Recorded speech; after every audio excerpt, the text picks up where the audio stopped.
Ummi Rabilu Musa Ibro, inda ta tsunduma cikin sana'ar harkan wasan Hausa kai tsaye.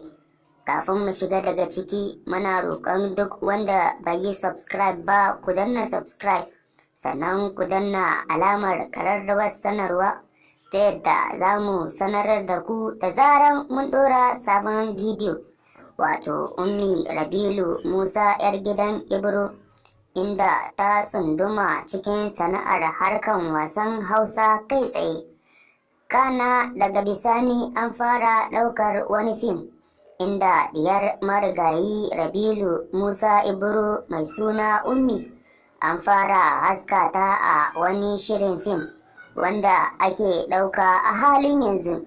Sai dai diyar marigayin ta fara taka rawarta ne a ɓangaren lauya duk a cikin wannan shiri.